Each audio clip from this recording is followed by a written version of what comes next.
Este proxecto no que se enmarca esta segunda escola feminista é un proxecto de cooperación ao desenvolvemento que se enmarca na campaña Cambio de Papel, no que intentamos, bueno, como moi ben implica o seu nome, intentar transformar os roles que temos todas e todos en todo este sector e implicarnos intentar transformar un pouquinho no contexto no que estamos e no papel que exercemos cada un de nós. Ben, eu hoxe teño aquí de compañeira de mesa a Irene López, que vai ser a encargada a protagonista do segundo día da Escola Feminista. Temos 2 horas por diante, estamos un poquinho tarde por mor do resto da xente que esperamos que chegue coa intención de tocar moitísimas cousas, non? Despois Irene nos comentará cal é o enfoque que vai a traballar o tema de hoxe, pero antes vola presento. Irene é licenciada de formación, licenciada en Dereito Internacional pola Universidade de Lovaina. Como experiencia profesional destacable entre moitísimas outras cousas, empezou sendo investigadora nunha organización coñecida como nome de CDAL, despois vinculouse ao Instituto Universitario Complutense, o UDC, que coñeceredes. Gran conocedora de América Latina, me contaba agora que a súa vinculación cara ao mundo feminista ven máis a man das mulleres latinoamericanas, sobre todo centroamericanas, e aí vai a justificar sobre todo moita da súa exposición. É un gran peso no seu currículum, na súa experiencia profesional, o ten o traballo como investigadora en temas de xénero e desenvolvemento, por eso se está aquí con nos. Esa investigación poderíamos agruparlas en 3 bloques. Nunha primeira liña traballa moito sobre a realidade das mulleres en América Latina e en España. Nun segundo bloque aposta polo estudio dos dereitos humanos sobre a perspectiva de xénero, que comentaba que estivo tamén moi vinculada, por exemplo, a estudios da situación das mulleres colombianas en España. E o terceiro bloque, como di ela, un bloque máis gris, máis pesado, pero non menos interesante, que é a metodoloxía, é dicir, de traballar, de investigar como se traballa o enfoque de xénero nas políticas públicas. Por dar algunha referencia, estivo asesorando o INEM, o Instituto da Muller en Nicaragua, o Instituto da Muller no Salvador, o sea, ten un currículum moi interesante que non ten moito sentido que eu aquí me estenda, mellor escoitamos a ela só para resumir un poquinho para que este marco do que vai ser a súa presentación por finalizalo. Na actualidade sigue colaborando co UDC e sigue traballando como consultora, pero máis como consultora traballando en temas da situación das mulleres en España, máis a nivel regional e máis a nivel local, máis que a nivel internacional en este momento.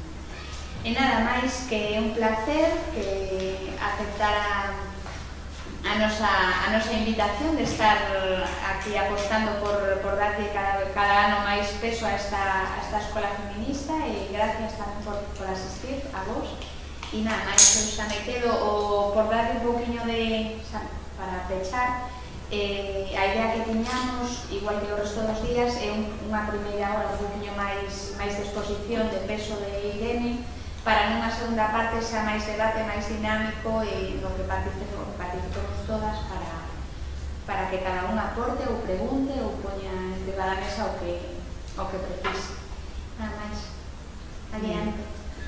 Muchas gracias, buenas tardes. Ha sido una mítica presentación en gallego, muy encantado. Ven de Madrid, Irene ven de Madrid. Ahora de Madrid, he venido encantada, invitada por las implicadas no desenvolvimiento, y para mí es una ocasión especial para poder compartir con vosotras y con ellas pues algunas preocupaciones y reflexiones y estudios que estoy llevando a cabo sobre los temas de crisis económica y crisis más en general, crisis y crisis, ¿no?, como se llama la escuela feminista, y su impacto, qué consecuencias puede tener desde la perspectiva de género, ¿no? Sobre la situación, la posición de las mujeres. Y bueno, pues muchísimas gracias por invitarme, gracias por venir. Y bueno, pues sin más preámbulos, yo creo que podríamos empezar a ver un poco cómo plantear esta charla. Entonces, yo había pensado que bueno, deberíamos quizá empezar a dar algunas características, a poner en común algunas características básicas de la actual crisis, ¿no? De la crisis económica, como una crisis que pues no tiene mucho parangón, es una crisis especialmente grave, parece que el carácter sistémico, ¿verdad? Global, desigual, y que las soluciones que se están proponiendo para tratar de superarla vienen sobre todo de la mano de la austeridad, ¿no? Tendrían como su principal consecuencia, por tanto, el recorte de las políticas sociales y de las políticas de igualdad de oportunidades también. Entonces yo empezaría por ahí. En un segundo momento sí que me gustaría también tratar de introducir algunos de los principales ejemplos o manifestaciones de estas crisis que estamos viviendo sobre las desigualdades de género. La idea es que parecen agravar las desigualdades de género, que queremos ver cómo, ¿no? Ir ilustrando esto. Y para ello, pues pienso que una de las áreas más importantes es el trabajo, el ámbito del trabajo. El trabajo de las mujeres, tanto en términos de empleo como en términos de trabajo reproductivo o economía del cuidado, si preferís. Yo creo que sería clave abordar el tema de la posición económica de las mujeres, cómo está impactando la crisis sobre esto y la feminización de la pobreza.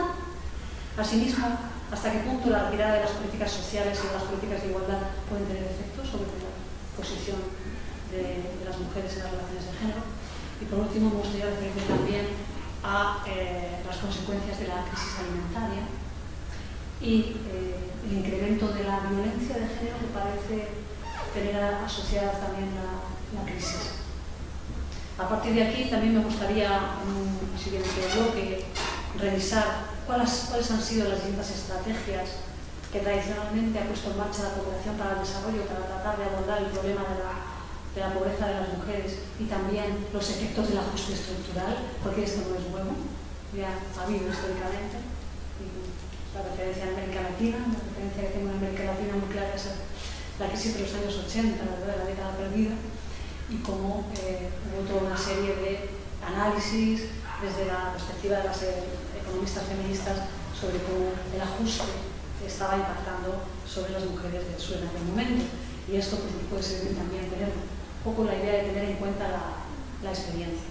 Por último, pues supongo que en el camino de las conclusiones deberíamos ver cuáles son las propuestas en relación a las salidas de la crisis, en relación a la crisis no solo como problema, sino quizá como oportunidad, que sería una parte interesante, más positiva.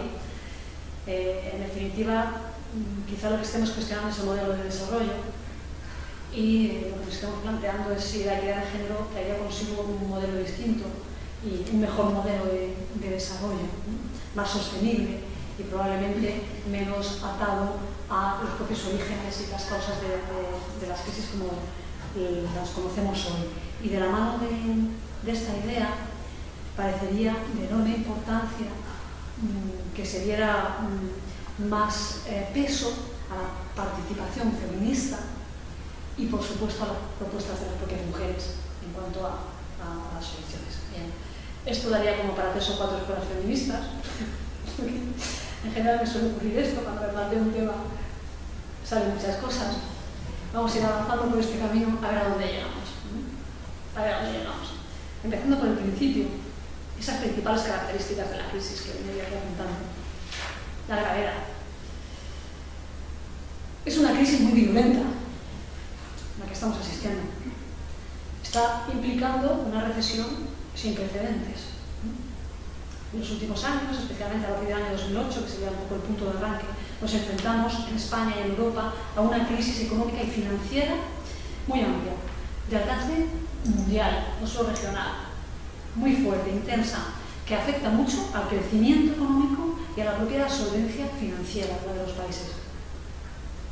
Se paraliza bruscamente el recorrido de prosperidad que teníamos, estábamos creciendo, pensábamos que éramos un país muy rico, teníamos un grado de bienestar muy amplio, marca toda la época, toda la década pasada, marca esto en nuestro país, en nuestro entorno, y a partir de la crisis económica se generan enormes tasas de desempleo, empieza un proceso muy fuerte de empobrecimiento en nuestro entorno, se producen mayores desigualdades, se está produciendo exclusión para una franja demasiado importante de nuestra población.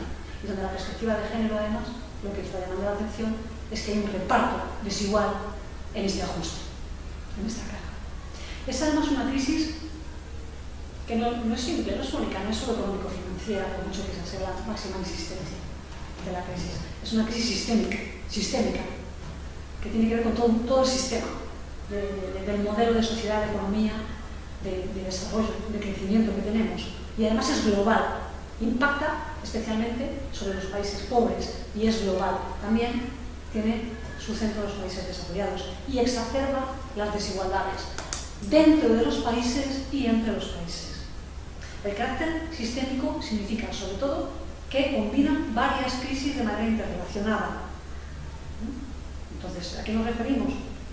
Además de la recesión económica, además del ámbito económico-financiero, que es importante, no es único. Estamos hablando también de una crisis medioambiental. Una crisis es una crisis del modelo de desarrollo sostenible. Estamos hablando del cambio climático también, y cómo esto estaba afectando. La crisis es una crisis del precio de los alimentos, también. Es una crisis del precio de los alimentos. Es además una crisis energética.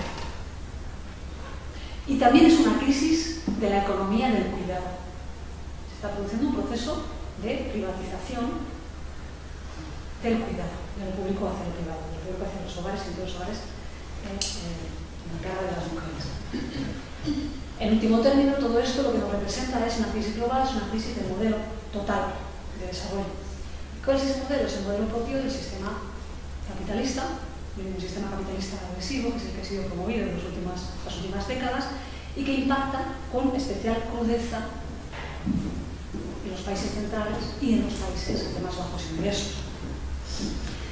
Pero si pensamos en los países del sur, si pensamos en los países de más bajos ingresos, la crisis no es nada nuevo. Una crisis por década, no es nada nuevo, ¿verdad? Ya se han enfrentado distintas crisis.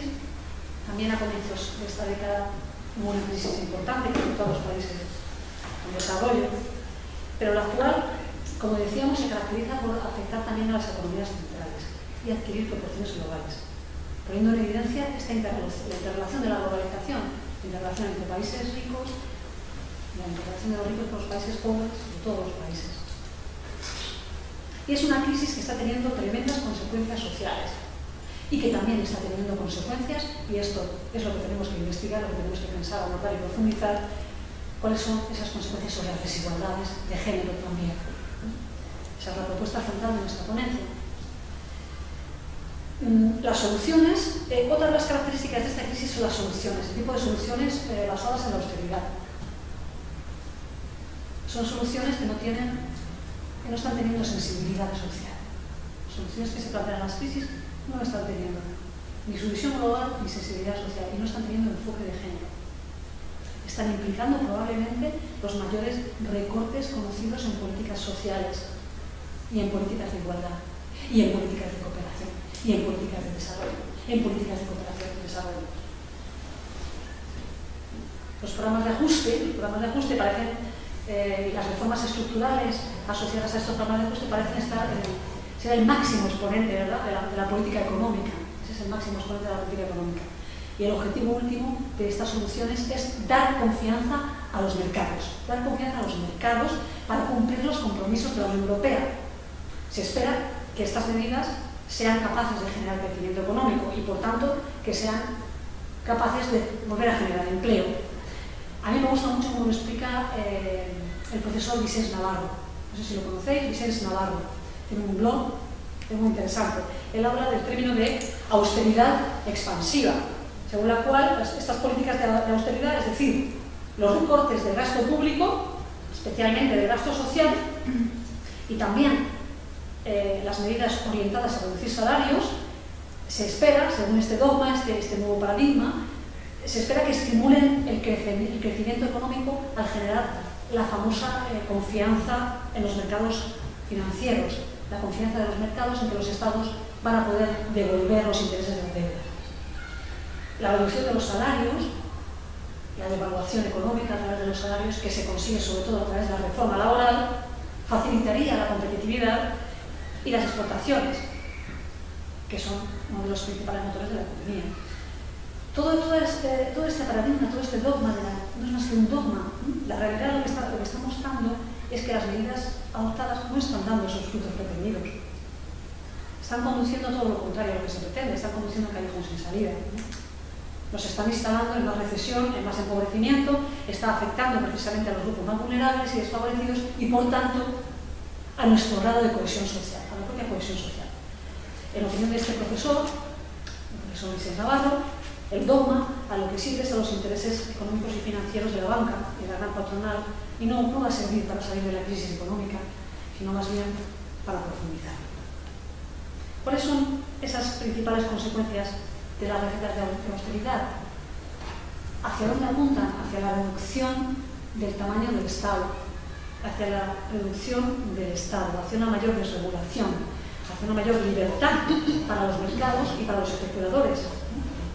Se trata de retirar servicios públicos que son esenciales y políticas sociales como educación, salud, sanidad, y políticas de igualdad y políticas de ayuda al desarrollo. En cuanto a la AOD, a la ayuda oficial al desarrollo, la AOD, si repasamos un poco los últimos datos, los comparamos con los que teníamos en la década pasada, fijaos que desde el año 2003, la AOD, en el conjunto del Estado español, alcanzaba el 0,22%, en 2003 el 0,22% de la renta nacional bruta. Del 2003 al 2007 pasamos del 0,22 al 0,37. Se produjo un aumento cuantitativo intensísimo del compromiso financiero español en relación al desarrollo, con ese objetivo de ir avanzando hacia el 0,7%, ¿verdad? También hubo un cambio cualitativo muy importante a pesar de los problemas que seguía teniendo. En la actualidad, si buscamos los datos que aparecen comentados en la Coordinadora Estatal de ONGs, fijaos que desde el 2009 hasta el último presupuesto de 2013 se ha reducido la AOD en un 73%, situándonos en el 0,20% de la renta nacional bruta. Es decir, volvemos para el 2013 a los niveles del año 1990, a los niveles del año 90. Y si pensamos que el total de la AOD se reduce en un 73%, esto equivale al desmantelamiento de la ayuda al desarrollo. Equivale a terminar con la cooperación para el desarrollo, a casi terminar con la cooperación para el desarrollo. En definitiva, y para terminar un poquito este panorama introductorio, creo que podríamos afirmar que las consecuencias sociales de la crisis y sus recetas subsiguientes ya se cifran en términos de pobreza y en términos de desigualdad. Sus consecuencias políticas se están cifrando en términos de descrédito y de desafección de la clase política. A continuación, vamos a detenernos en cuáles serían esas consecuencias, las ilustramos, sobre las desigualdades de género. Consecuencias de las crisis económicas sobre las desigualdades de género. Lo primero que afirmamos, destacamos que las crisis económicas agravan las desigualdades de género. ¿Y por qué decimos esto? ¿Lo decimos intuitivamente? No, hay estudios sobre ello. Por ejemplo, de acuerdo con Lina Gálvez y Paula Rodríguez, vienen estudiando los efectos que históricamente han tenido las crisis económicas sobre las mujeres, desde esa perspectiva histórica, han obtenido 3 pautas que se identifican en común en todas esas crisis. Podéis encontrar esto en un artículo que han que han publicado en el 2011 la revista de investigaciones feministas. Se llama Lina Gálvez y Paula Rodríguez. Es bastante interesante porque me parece muy útil, ¿no?, ver cómo históricamente esto ha venido ocurriendo para tratar de imaginar qué es lo que puede pasar. Y sacan 3 pautas. La primera es que de las crisis se sale con una intensificación del trabajo de las mujeres, incluyendo el trabajo remunerado y sobre todo la parte del trabajo reproductivo, el no remunerado. La segunda pauta que han identificado es que tras las crisis el empleo masculino se recupera siempre antes que el femenino. Y el femenino acaba siempre más precarizado que antes de empezar la crisis. Y la tercera es que de las crisis se sale con retrocesos en los avances habidos en igualdad, conseguidos en la época de bonanza, tanto en lo relativo a las políticas como al derecho, las leyes, la regulación, como a las reglas del juego en general. Desde otra perspectiva, otras autoras ponen el acento sobre la posibilidad de que las crisis traigan consigo retrocesos en las propias costumbres, las propias percepciones, las propias relaciones sociales en términos de género, que hay una involución en los roles y en las relaciones de género tal cual se habían concebido antes de la crisis. Un retroceso en igualdad, en cómo se representan las representaciones sociales de la igualdad. Es verdad que yo soy muy arriesgada aquí, viniendo a decir cuáles son los efectos de la crisis sobre las relaciones de género. Es un poco difícil responder a esa pregunta. Todavía es un poco pronto, supongo. Pero bueno, sí que podemos ir viendo qué ha pasado, sí que podemos ir entendiendo cuáles son las tendencias y sí que podemos, conociendo cómo son las relaciones de género hoy, de qué manera lo que ocurre con la crisis podría impactar. Imaginar por dónde van las cosas. Vamos a verlo con esos distintos ámbitos en los que yo quería poner el acento. En primer lugar, el ámbito del empleo. El ámbito del empleo de las mujeres. Estaba mirando que en los estudios aparece como hay una tendencia a que haya cada vez más trabajadores pobres, gente que está trabajando y que no tiene suficiente para poder estar por encima de estos hogares de la línea de pobreza. La mayor parte de estos trabajadores pobres son trabajadoras, son mujeres, ¿no? Esta es una constatación primera en relación al empleo, la crisis económica y la desigualdad de género. Las mujeres tienen, como conocemos, una posición más vulnerable ante la crisis porque se encontrarían en una posición previa de discriminación en el acceso al empleo y las condiciones de trabajo. Antes de la crisis ya existía este problema, incluida la discriminación salarial, ya había una discriminación salarial.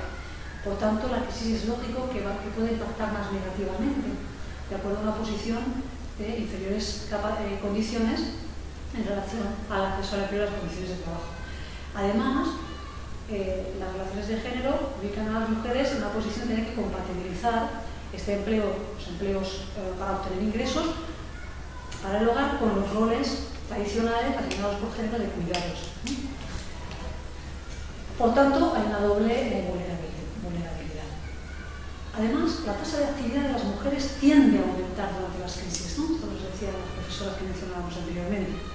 Aunque se trate de trabajos precarios, las mujeres salen a buscar ingresos, sobre todo como respuesta al desempleo masculino, allá donde los haya y en las condiciones que los haya, de carácter informal, mal pagados, precarios, de lo que haya. De modo que la carga de trabajo femenino, tanto productivo como reproductivo, aumenta como respuesta a la crisis y también, eso es muy importante, como consecuencia de la retirada de los servicios y de las políticas públicas que sostenían el estado de bienestar.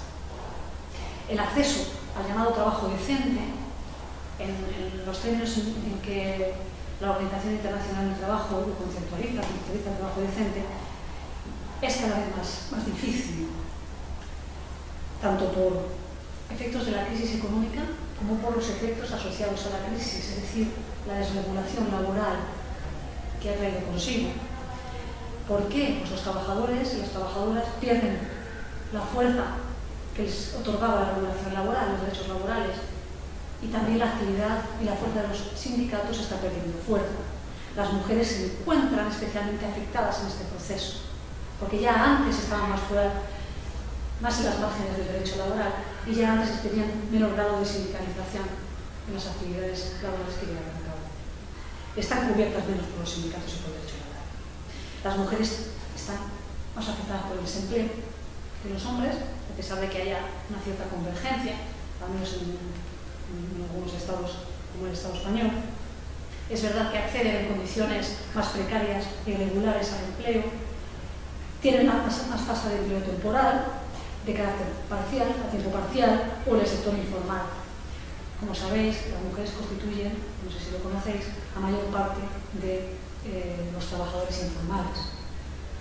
También, debido a todas estas condiciones de trabajo más precarias, después acceden con mayor dificultad a las prestaciones por desempleo, a las pensiones, a los subsidios, a los distintos derechos sociales asociados a las cotizaciones o a la formalidad laboral. Además, en el ámbito de las relaciones internacionales, la crisis ha afectado mucho el comercio internacional, uno de los ámbitos de mayor inserción femenina. Pues según los datos que tengo, las mujeres constituyen entre el 60 y el 80% del total de trabajadores del sector exportador, es decir, el sector textil, las manufacturas, de la electrónica o de los servicios, las zonas francas, las maquilas, en Centroamérica. Son sectores de empleabilidad femenina muy afectados por la crisis y caracterizados por una gran explotación laboral antes de la crisis, con una alta inseguridad también laboral y una particular sensibilidad también a las presiones económicas. Esto por poner unas pinceladas sobre el cual podría ser el impacto de la crisis sobre el empleo femenino. ¿Cuál sería además el impacto de la crisis sobre la economía del cuidado? Para quienes no conocéis este concepto, cuando hablo de economía del cuidado me refiero al trabajo reproductivo. Es decir, me refiero a todo ese conjunto de tareas que incluyen el cuidado de los miembros de la familia y de los miembros que forman parte de la comunidad. Es decir, incluye las tareas de cuidar, de mantener, el mantenimiento, del desarrollo de la gente, del desarrollo de los niños, de las niñas, de las personas, del cuidado de las personas mayores, del cuidado de todas las personas que van a constituir los recursos humanos de un país, los recursos humanos de las empresas, la fuerza de trabajo de una economía. Esa es la economía del cuidado, que conforma la base humana de nuestras sociedades y de nuestra economía. Estoy hablando de algo muy importante, que tiene una importancia crucial. Gente. Es tener gente en condiciones para participar económica, política, socialmente. Proporciona el cuidado, proporciona los activos básicos para la vida. Es lo primero que tenemos, lo primero que necesitamos para vivir y para desarrollarnos como personas. Es absolutamente clave, importantísimo. Sin embargo, no parece relacionarse excesivamente con los aspectos económicos, con el ámbito reproductivo. Es clave, incluso para el funcionamiento de la sociedad, pero también para la propia economía productiva. Que tenemos gente sana, cuidada, educada, pues difícilmente va para adelante la economía productiva. Las tareas reproductivas, como sabéis, se desarrollan sobre todo en la esfera doméstica. Y están asignadas o las llevan a cabo fundamentalmente las mujeres y las niñas, por los roles de género tradicionales. Consumen mucho tiempo, consumen muchas energías, tienen muy poca valoración económica, muy poca valoración social, no son remuneradas, salvo que se compren en el mercado, que se pueden comprar en el mercado. En época de crisis es mucho más difícil acceder a servicios de cuidado en el mercado y pagarlos. En los estados desarrollados de bienestar, el Estado se hace mucho más cargo. En los países nórdicos, el estado de bienestar se hace cargo, en buena parte, entre todos, del funcionamiento de las sociedades y del cuidado. El cuidado es más colectivo, está más socializado. En los países del sur de Europa, como España, Italia, Portugal, tenemos un modelo de bienestar más familista, donde se espera que la familia, el hogar, donde las mujeres se hagan cargo sobre todo de estas tareas de cuidado, y las crisis económicas sobre todo retiran las escasas inversiones en políticas públicas de cuidado de niños, de atención a mayores, de dependencia, etc., y lo devuelven al ámbito de los hogares de los hombres y especialmente de las mujeres. Si queréis un dato, las estimaciones revelan que el valor del trabajo no remunerado de cuidado puede ser equivalente, por lo menos, a la mitad del PIB de un país. Puede constituir la mitad del PIB, o el 40% del PIB, del Producto Interior Bruto, en términos económicos, si lo contabilizáramos. Es decir, no es una cuestión baladí para el tema de la crisis económica, ni mucho menos. Es la mitad del pastel de la crisis económica, por lo menos. La llamada crisis del cuidado se refiere a esa transferencia que decíamos, a menudo como resultado de las políticas neoliberales, mucho como resultado de las políticas de la crisis. Se transfieren los costes del cuidado a las familias y a los individuos, y específicamente a las mujeres por sus roles de género. Esta privatización del cuidado y de sus costes se exacerba con la crisis, a medida que los gobiernos, cada vez más endeudados, recortan los programas sociales para equilibrar los presupuestos, incrementan aún más el trabajo no remunerado de cuidado que realizan las mujeres.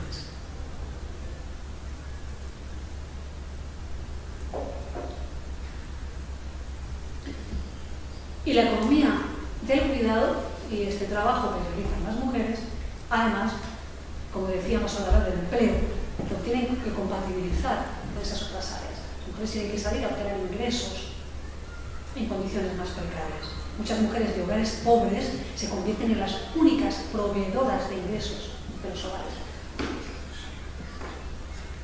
o las principales proveedoras de ingresos de los hogares. Esta es una de las claves para entender la situación de las mujeres en relación al trabajo en época de crisis económica. Otros elementos que podríamos analizar: el impacto sobre la posición económica más general de las mujeres. Además del ámbito laboral que hemos visto, empleo y del trabajo reproductivo de economía del cuidado, las mujeres pueden estar expuestas a un impacto desproporcionado de las crisis al encontrarse de partida en una posición más precaria en el acceso a todo tipo de activos y de recursos económicos, además de los ingresos.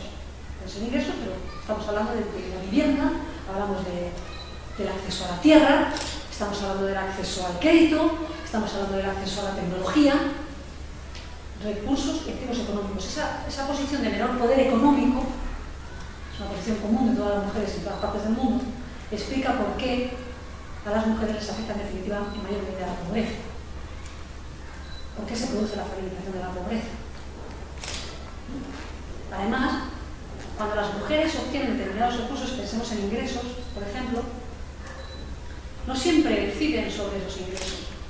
No siempre pueden decidir cuál es el destino de esos ingresos, en qué se va a gastar, en qué se va a invertir. No siempre pueden beneficiarse también de esos ingresos. Y muchas veces se ven expropiadas de esos ingresos. En situación de crisis económica, estas condiciones empeoran. Las mujeres también se ven afectadas por la dependencia económica ante situaciones de ruptura o cuando deciden estar solas, ¿no? Lo que se llama la breakdown position, es una posición de caída en cuanto hay una ruptura debido a la dependencia económica. También las mujeres viudas tienen pensiones más bajas o tienen un estatus de mayor vulnerabilidad social y económica.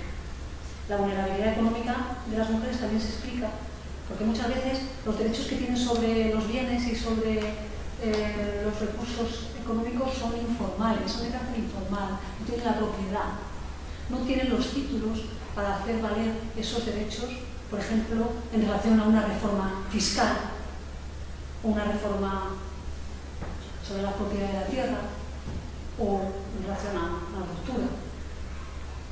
Entonces esa posición de informalidad sobre los derechos hace que muchas veces no puedan hacerlos valer. La crisis económica trae consigo reformas fiscales que no tienen en cuenta estos elementos. También queríamos hablar del impacto de la retirada de las políticas sociales y de la igualdad de género, ¿verdad? Como uno de los principales efectos de la crisis económica está siendo este. Debido a la crisis, muchas mujeres pueden verse afectadas en sus oportunidades de desarrollo, especialmente ¿Cuándo se debe retirar la inversión en educación? ¿Cuándo se debe retirar la inversión en salud? ¿Cuándo se debe retirar la inversión en igualdad de oportunidades? Por ejemplo, en educación.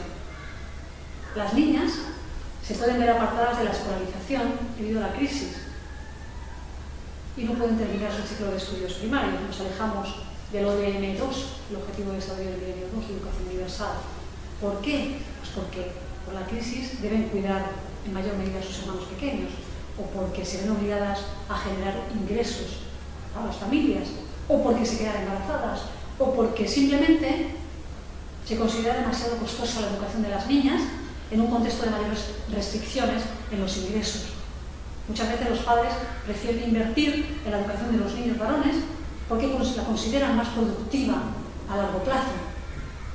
Hay que tener en cuenta que a causa de la discriminación de género, además, el acceso de las mujeres a la educación y a la formación no va a garantizar que obtengan un empleo en igualdad de oportunidades que los chicos. Tampoco garantiza la educación y la formación que tengan los ingresos suficientes para poder cubrir sus necesidades vitales y las de sus familias. Todo esto debido a la desigualdad y a la discriminación. La salud. La salud de las mujeres puede verse seriamente comprometida por la crisis económica. Por ejemplo, los recortes en programas de salud empeorarán el acceso universal a los servicios básicos de salud, pero también a los servicios de salud sexual y reproductiva, que constituye una de las metas también del milenio. Se limitará la atención adecuada a la salud también durante el embarazo y el parto, y esto implicará de nuevo un nuevo obstáculo en la lucha contra la mortalidad materno-infantil, que es otra de las metas fundamentales de desarrollo del milenio, difícilmente alcanzable, por tanto, para 2015. Además, podemos afirmar con vehemencia que uno de los principales problemas para las mujeres para enfrentar la pobreza es la falta de acceso a los derechos y a la salud sexual y reproductiva. En cuanto a las políticas de igualdad,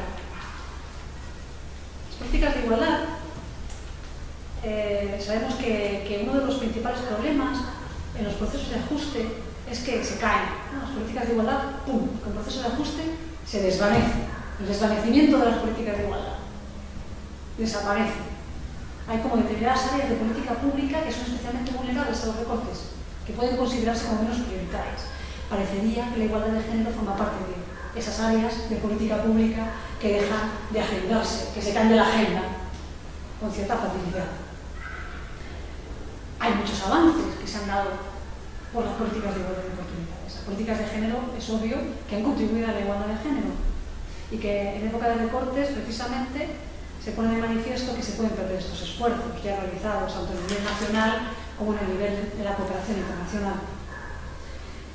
Y bueno, no podemos por menos que destacar el papel del Estado en relación a las políticas de género. Es imprescindible que haya políticas públicas de igualdad a través de los distintos instrumentos que conocemos, sean institutos de la mujer, sean las unidades de género, los observatorios de igualdad, las leyes de igualdad, las medidas de transversalización de género, los planes de acciones positivas. Todo esto es fundamental, incluidos los planes de lucha contra la violencia de género. Todos estos instrumentos que han sido claves en el impulso de la igualdad de género, a veces cruciales, a pesar de todas las limitaciones y todos los problemas pendientes, podemos verlos caerse, podemos verlos evolucionar y llevar a relaciones de género más desiguales. Con los nuevos planes de reforma, sobre todo en nuestro contexto más inmediato, en Galicia, en el Estado español, en la Comunidad de Madrid, podemos ver, es muy evidente, cómo se está suprimiendo, o cuanto menos cómo se debilitan instituciones, políticas, planes, subvenciones, recursos importantísimos. España es un claro ejemplo de esto y no podemos por menos que llamar la atención sobre las exacerbaciones de las desigualdades que pueden provenir de la mano de ello. En este contexto de desinversión en políticas básicas de desarrollo humano, se están perdiendo oportunidades no solamente para las mujeres pobres hoy, sino sobre todo, y lo que es más grave, se deja de invertir para las oportunidades de las mujeres y de los jóvenes en el futuro, ¿no? En cuanto a las consecuencias de la crisis, con esto terminaríamos esta revisión de algunos aspectos importantes sobre cómo puede incidir la crisis sobre la desigualdad de género. Hay un impacto muy claro sobre la alimentación y también en relación a la alimentación se exacerba asimismo la violencia contra las mujeres y la La crisis está marcada por una alta volatilidad en el precio de las materias primas. Sabemos que se incrementa mucho el precio de los alimentos, se está incrementando mucho por la especulación el precio de los insumos agrícolas. Los productos básicos llevan a un nivel de precios que se hace insoportable para poder acceder a los alimentos. Y esto ha tenido como consecuencia una nueva crisis del hambre. De acuerdo con la FAO, serían 1.020 millones de personas las que no tendrían lo suficiente para comer. En el 2006, antes de la crisis, ya el 60% de quienes sufrían hambre crónica eran mujeres. Es muy probable que esta cifra aumente debido a la crisis. Con la crisis se agrava la discriminación de género en el acceso a los alimentos y a una adecuada nutrición. ¿Por qué? Porque las pautas de reparto de alimentos por género al interior de la familia es discriminatoria.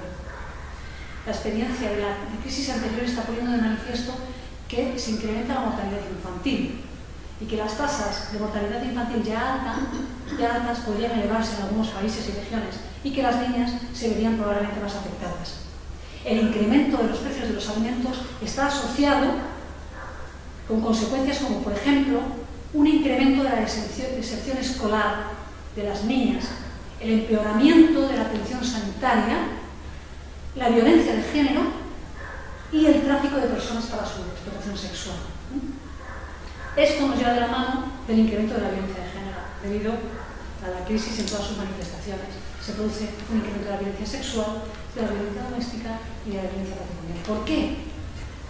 De acuerdo con el Alto Comisionado de las Naciones Unidas para los Derechos Humanos, en tiempo de crisis, las mujeres y las niñas se ven expuestas a un mayor riesgo de violencia.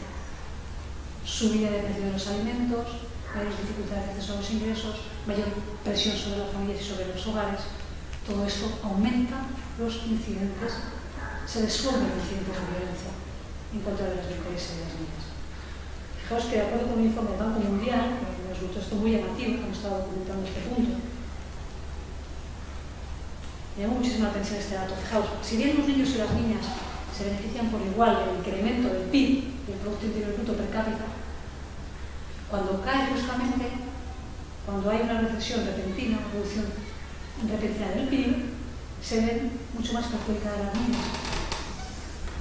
En concreto, el Banco Mundial documenta que una caída de un punto o más del PIB incrementa la mortalidad infantil promedio en la relación de 7,4 muertes cada 1.000 nacimientos para las niñas y de 1,4 muertes por cada 1.000 nacimientos para los varones. Es una diferencia enorme, enorme, de 7,4 para las niñas a 1,5 para los niños. Por supuesto que la crisis trae consigo un creciente riesgo de tráfico de mujeres y a todo ello se suma que en tiempos de crisis económica la financiación de los servicios básicos de salud, educación y otros apoyos para la violencia de género sufren muchísimos recortes por considerarse gastos superfluos, dejando a las mujeres sin redes fundamentales de protección y de seguridad esenciales. Con estas ilustraciones me gustaría ahora repasar, siquiera someramente, para aprender algo de la experiencia, ¿no? ¿Cuál ha sido la evolución de las estrategias de lucha contra la pobreza y cuáles han sido los efectos del ajuste estructural sobre las mujeres? Cómo esto lo hemos venido documentando y algunos aprendizajes que podemos tener. Claro, desde aquellos primeros programas de cooperación en los años 60, siempre ha habido un interés por las mujeres en el desarrollo, ¿no? La relación entre mujeres y desarrollo. Hay una autora, ¿verdad?, muy citada, Caroline Moser, que ha documentado muy bien toda esa evolución de los enfoques que han tenido las políticas de desarrollo, los distintos modelos de desarrollo y las estrategias que se han llevado a cabo en relación a las mujeres. Los ha sistematizado muy bien.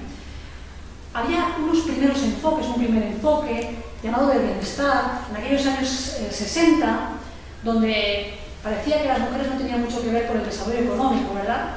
Que las mujeres no tenían que ver con los temas de desarrollo, que los temas económicos, los temas productivos eran más que nada ámbitos masculinos, relativos a los hombres. A las mujeres les competiría sobre todo la reproducción y el bienestar de las familias. Se ocuparían de la reproducción social, de la fuerza del trabajo y, bueno, pues serían muy útiles como ejecutoras de políticas de reducción de la natalidad, por ejemplo, para que nacieran menos niños pobres. Básicamente ese sería el enfoque de esas primeras políticas de bienestar de los años 60, mujeres como reproductoras sociales. Claro, cuando las políticas de desarrollo se dieron cuenta ya a partir de los años 70 que las mujeres, además del trabajo reproductivo, llevaban a cabo proyectos productivos y generaban ingresos y participaban en la política económica de manera muy intensa, contribuían con el trabajo productivo, podían ser agentes muy importantes para combatir la pobreza, empezaron aquellas primeras estrategias llamadas de antipobreza, con el enfoque de la pobreza, estrategias de antipobreza. Entonces de lo que se trataba era de que las mujeres produjeran mejor, produjeran más, se insertaran mejor en el mercado, se hacían programas y proyectos de capacitación, proyectos de microproyectos de generación de ingresos en áreas productivas tradicionales de las mujeres. Se otorgaban créditos, microcréditos, tanto era todo tan micro que es un poco raro no hablar de microcrédito, todo microproyectos, para microcréditos, para microempresas. No sé si es que se trataba de micromujeres, pero en cualquier caso los resultados eran bastante micro también. Hubo muy pocos resultados realmente importantes en términos de igualdad, en términos de empoderamiento de las mujeres, que había una cierta utilización de las mujeres para combatir la pobreza, pero no se visibilizaba concretamente el problema de la desigualdad y de la discriminación de género. Estas estrategias habían tenido cierto impacto en la lucha contra la feminización de la pobreza, pero no buscaban cambios de fondo en las relaciones de género, en la situación de desigualdad, no enfocaban eso. Estas políticas nunca entendieron que la igualdad era clave para luchar realmente contra la feminización de la pobreza y generar empoderamiento y mayores oportunidades en las relaciones de género. Así pues eso, estamos hablando de proyectos productivos de pequeña escala, que mejoraban la productividad de las mujeres en sectores tradicionales, no se las incluye en nuevos sectores, más valorados, más competitivos en los mercados, nuevos. No tenían en cuenta, además estos proyectos se olvidaron de que las mujeres, además de productivas, seguían siendo reproductivas y se seguían ocupando de las responsabilidades del ámbito productivo. Estaban dando por sentado que las mujeres tenían mucho tiempo libre, muchísimo tiempo libre, y que, bueno, podían participar en todas aquellas nuevas actividades que comportaban esos nuevos proyectos. Con lo cual se produjo la famosa sobrecarga de trabajo de las mujeres, además de una tarea de invisibilización muy injusta, muy inadecuada del trabajo de cuidado que seguían llevando a cabo. En definitiva, una buena parte de estos proyectos se aprovechaba del trabajo impago no remunerado de las mujeres y también de su enorme capacidad de iniciativa y organización para desarrollar estrategias eficaces de supervivencia. Las mujeres eran claves para la supervivencia de las familias. ¿Y qué pasó con las políticas de ajuste?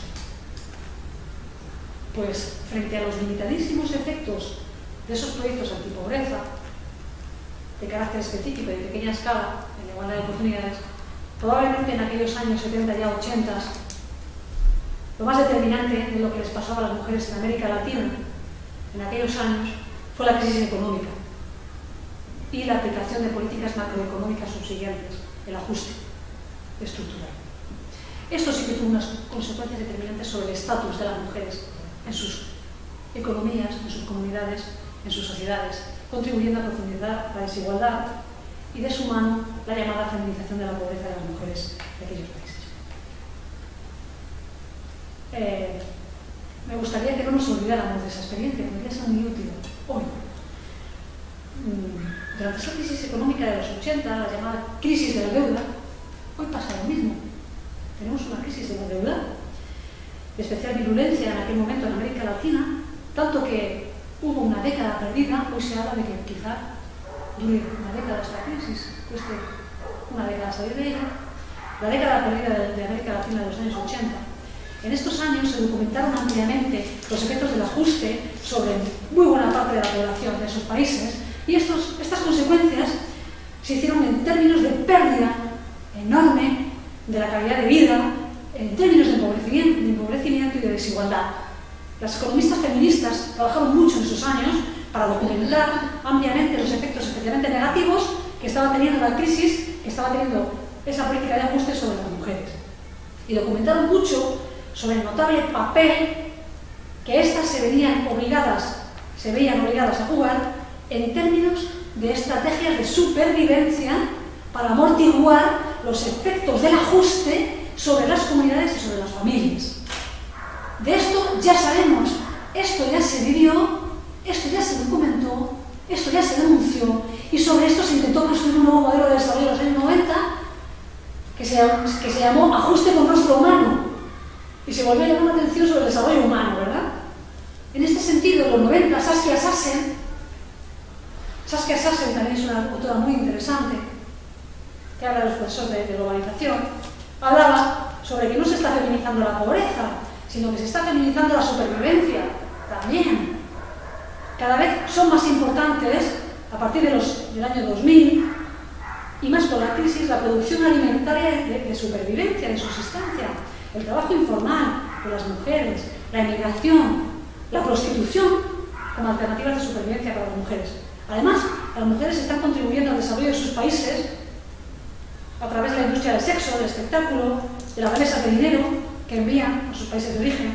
Los gobiernos están utilizando la explotación de las mujeres para amortiguar el desempleo y la crisis de la deuda. Ahora tenemos una nueva crisis económica, ¿no? La producida en el nuevo contexto de globalización, de altísimo calado internacional.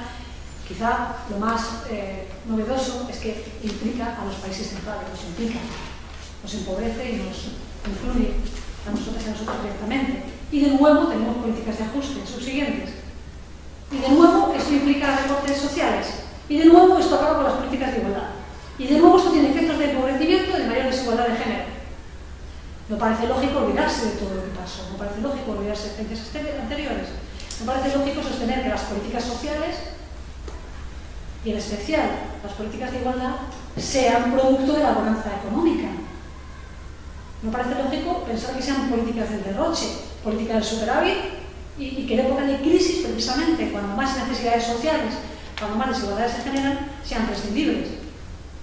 Deberían formar parte, supongo, del sistema político, del pensamiento político, de la idea de Estado, de sociedad, de desarrollo que tenemos, con carácter estructural, porque estos son los pilares del desarrollo sostenible y de la democracia avanzada. La cohesión social y la igualdad son pilares de la democracia, de la sociedad avanzada, de la democracia avanzada, del desarrollo. En definitiva, muchos programas de lucha contra la pobreza, hemos visto históricamente, quizás sin demasiada conciencia, han utilizado a las mujeres como instrumentos, sin preocuparse por su posición ni promover sus derechos, los derechos humanos. Las políticas de ajuste se han basado directamente en un cálculo. Han calculado cómo las mujeres podrían asumir estrategias de supervivencia, en base al trabajo gratuito, en base al trabajo informal de ellas y a su experiencia de vida. Y en estas circunstancias, además de llamar la atención sobre no olvidarnos de la experiencia adquirida, ¿cuáles serían propuestas posibles o alternativas? Debemos recuperar, ¿verdad?, la idea del modelo de crecimiento y de desarrollo humano con equidad de género. La crisis probablemente representa una oportunidad histórica para arriesgar y para volver a proponer formas de creativas para superar esos errores del modelo de desarrollo neoliberal que es el que da lugar a esta crisis y sus soluciones. Y dentro de esta propuesta de modelo de crecimiento y desarrollo humano, cabe perfectamente, incluye, necesita además la equidad de género. Parece clarísimo, es evidente que existen caminos alternativos a la consolidación fiscal en vigor. La reducción del déficit no puede ser un objetivo en sí mismo.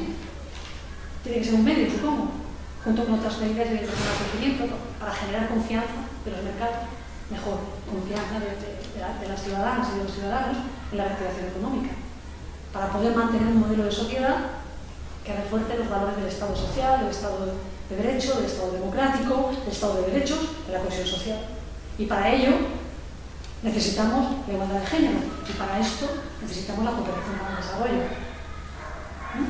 Es defender, estamos defendiendo un mayor énfasis en el crecimiento para el desarrollo humano. Nada nuevo, no en absoluto. Los 90 construyeron esa idea. Y tenemos enormísimos premios Nobel. Stiglitz. Tenemos a Stiglitz, tenemos a Krugman, tenemos ¿a quién tenemos también? A Amartya Sen, ¿verdad? Que nos están diciendo qué significa un sistema económico. Stiglitz dice que significa un sistema económico que genera desigualdades. Que para crecer necesitamos combatir la desigualdad. Eso es lo que dice Stiglitz. Es estadounidense, es premio Nobel de Economía, es un hombre.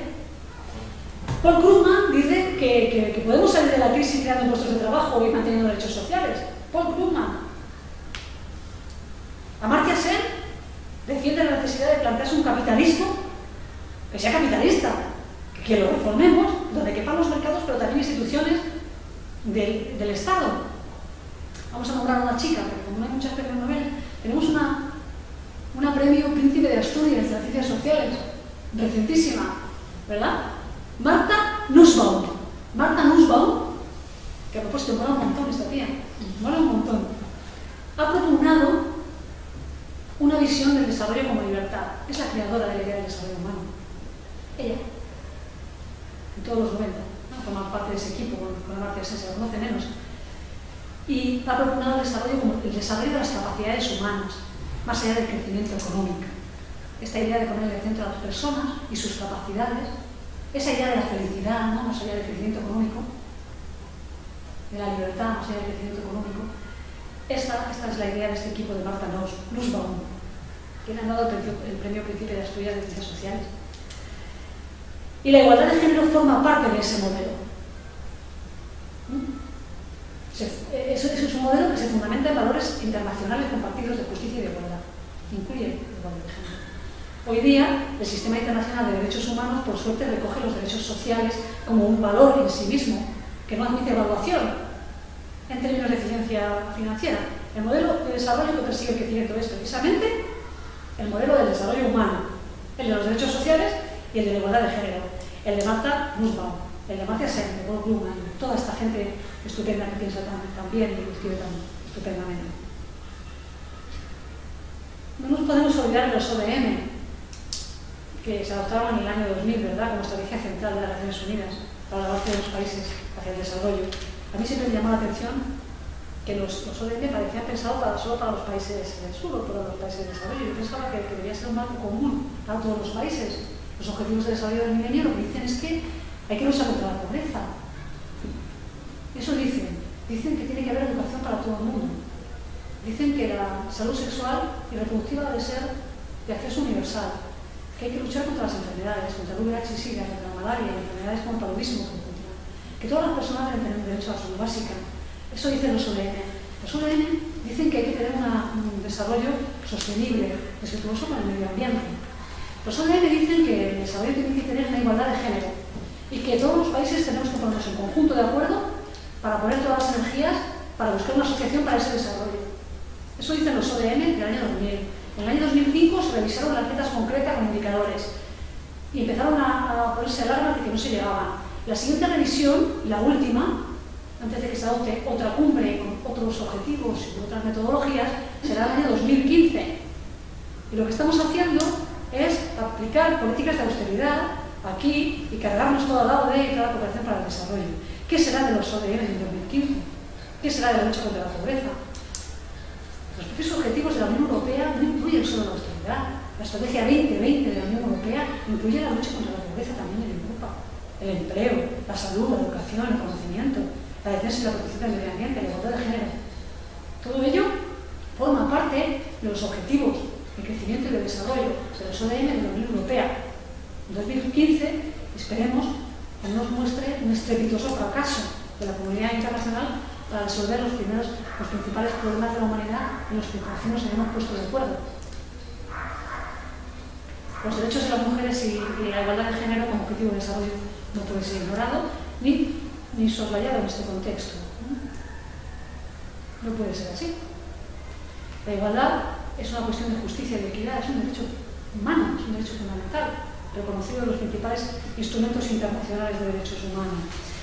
Y además de ser una cuestión de justicia, es justo que se trate de la misma forma a todas las personas y tengan las mismas oportunidades, también podemos decir que no es posible el desarrollo y no es posible un modelo de crecimiento sostenible sin igualdad de género. También podemos afirmar eso hoy. Las políticas de género no son políticas de prosperidad, no son un lujo prescindible. Son políticas que sirven para generar la prosperidad. Forman parte de manera estructural de las estrategias de crecimiento, porque la discriminación, además de injusta, es ineficiente. Es un lastre para el desarrollo humano. La historia reciente, la otra experiencia de la década perdida de América Latina en los años 80, muestra cómo el ajuste es ineficiente si no tiene rostro humano.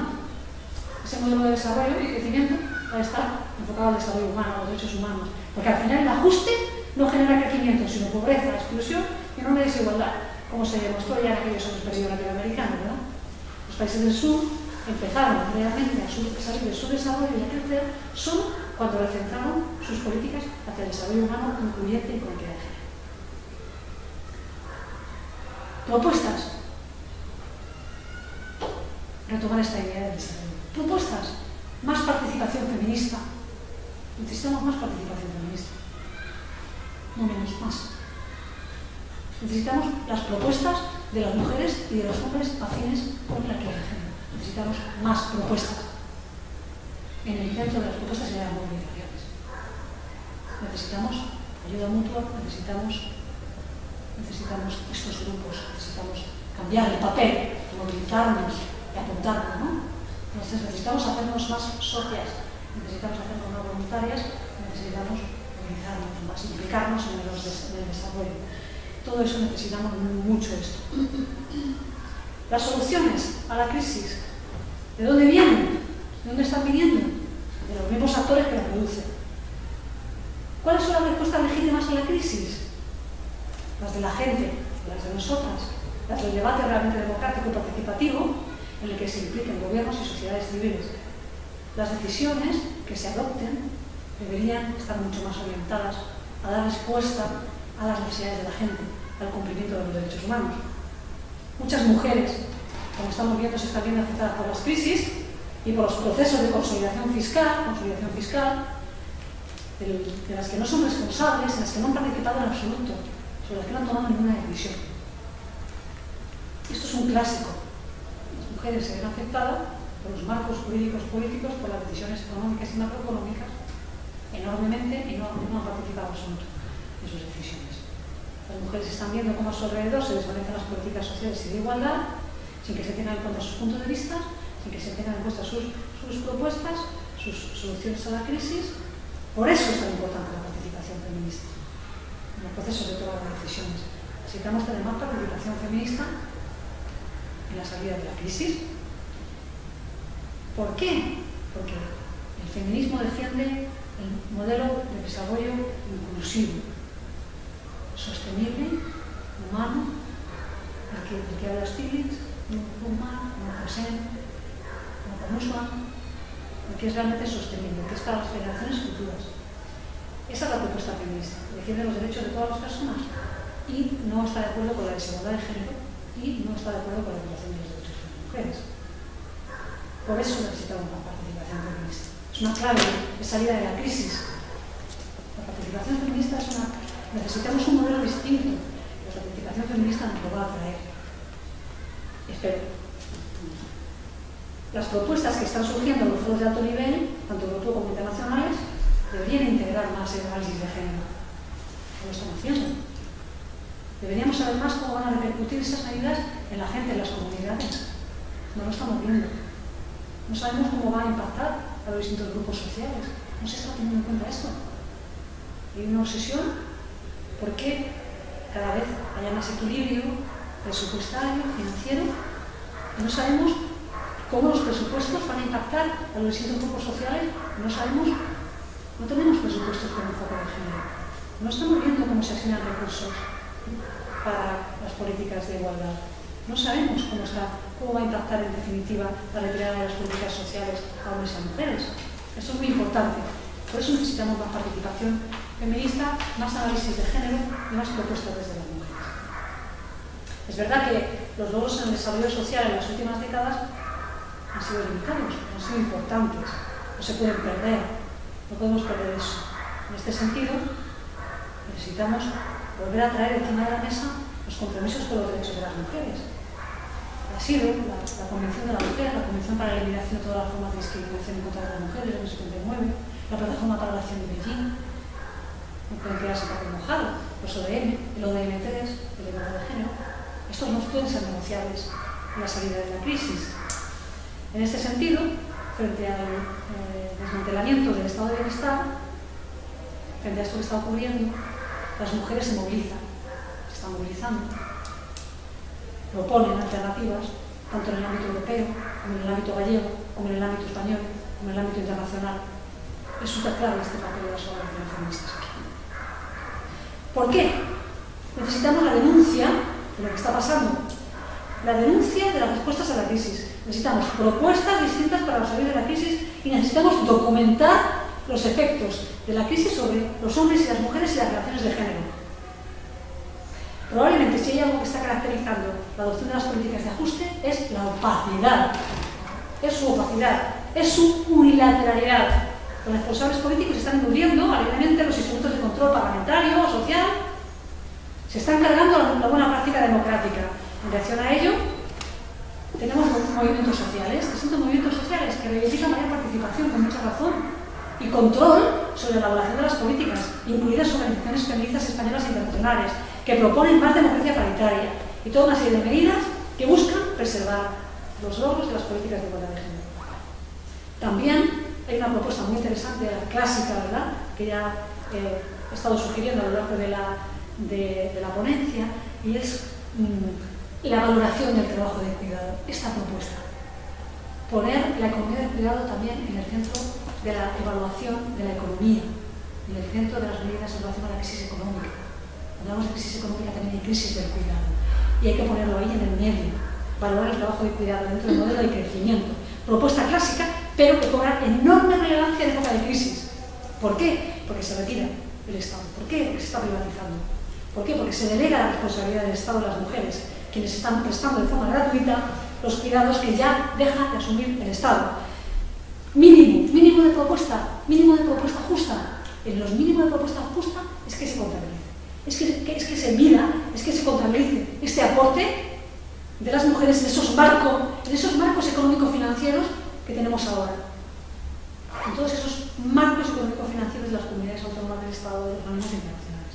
Sería utilísimo y sin duda pedagógico y justo. Tenemos que concluir. Todo este lío encima de la mesa, tenemos que concluir. Es pronto para saber los efectos de la crisis sobre las desigualdades de género. Sin duda, se va a profundizar la desigualdad de género como resultado de la crisis. Necesitamos un cambio radical en el modelo de desarrollo. Necesitamos un cambio en las políticas y en cómo se hacen. Un cambio del modelo de participación, donde haya más ciudadanía, donde volvamos a los derechos de las personas, donde volvamos a la igualdad y a la justicia económica. Solo con ese cambio radical podremos salir de la crisis de manera justa y sostenible. Y para esto lo que necesitamos es un proceso político mucho más participado, de confluencia de distintos sectores y activistas de la sociedad civil, de las ONGs y de los movimientos sociales, incluido el movimiento feminista. Porque el nuevo modelo, que no es tan nuevo, pero que ahora sería muy renovado, ha de fundamentarse, como no puede ser de otra manera, en la igualdad de género. De ahí hay enorme importancia que las ONGs, las asociaciones feministas, tengan mucho más activismo político. Necesitamos que se sigan manteniendo las políticas sociales y las políticas de igualdad. Ojalá que la crisis sea una oportunidad. Y en todo caso, vamos a citar a Flaubert, ¿no?, cuando dice que a ver si de tanto mirar al cielo acaban por salir los alas. Y aquí dejamos el tiempo para el debate. Una disculpa por tanto contenido, ¿verdad?, y tanto tiempo de exposición. Espero que os haya sido interesante. En todo caso, ahora estoy a vuestra disposición para que podamos debatir. Bueno, eu creo que un gusto escoitarte, un placer. Este recorrido tan ordenado, tan cheo de contido, gracias a ti. Estoy encantada.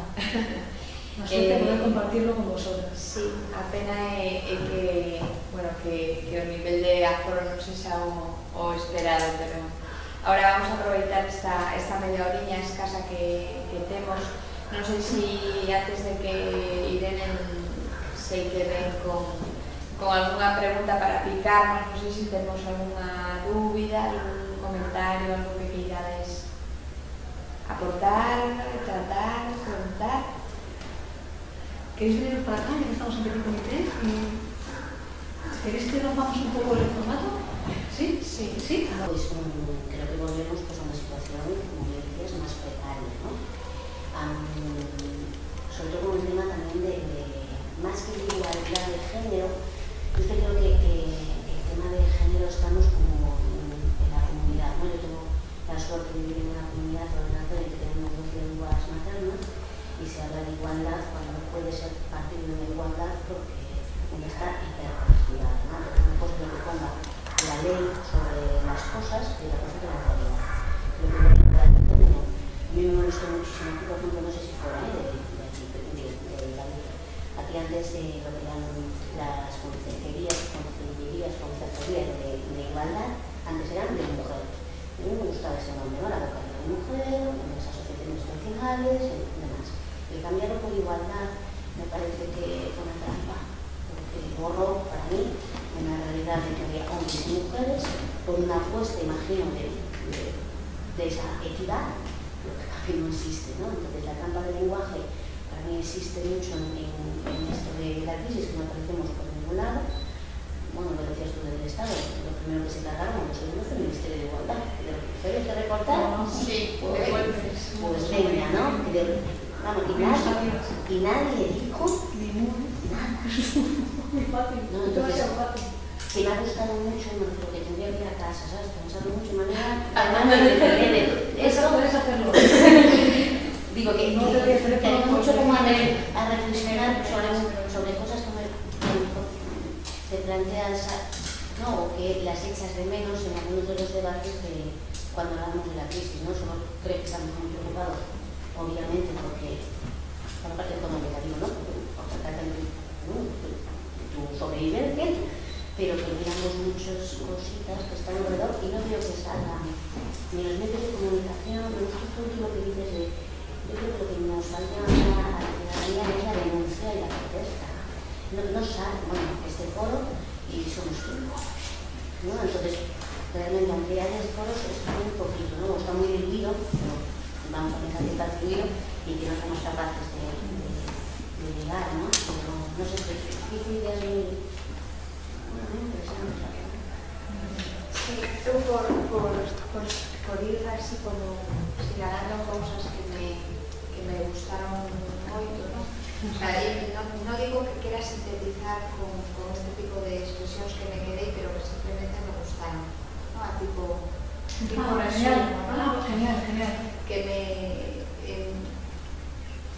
O sea, has cogido expresiones que te has apuntado unas expresiones. Sí, tipo un programa de radio, que había Radio Nacional que tamén se encargaba, eso, sí. que me gustaba moito o traballo que facía, era Radio Nacional. ¿Cuál de ellos?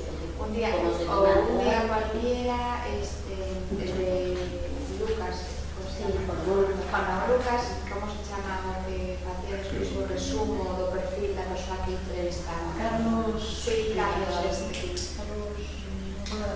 Vale, pues este home se dedicaba un pouco a trasladar a través da voz o que era además a persoa que estaba entrevistando daba como un componente como máis, o sea, te pasaba a presencia da imaxe, ¿no? De como estaba asistindo a radio, si levaba corbatas de unha cor. Bueno, a mí eso me encantaba porque era como, bueno, este programa tamén ahora xa non existe, ¿no? Pero bueno, o caso que non quero facer isto contigo porque sería super simplista de todo o que comentaches, pero que me encantou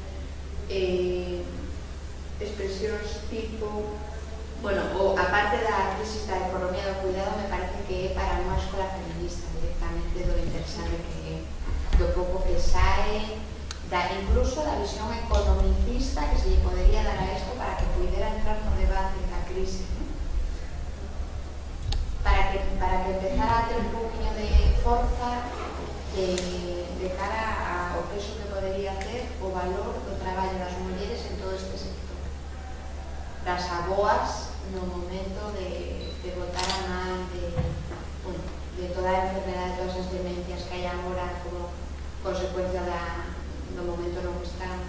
Silvia, por deixar pinceladas a crise da economía do cuidado, las políticas de igualdad se caen de la agenda en la época de crisis. Esa me encanta como titular, y me encanta como titular las políticas de género no son grupo. O sea, de repente parece que como que se justifica, ¿no?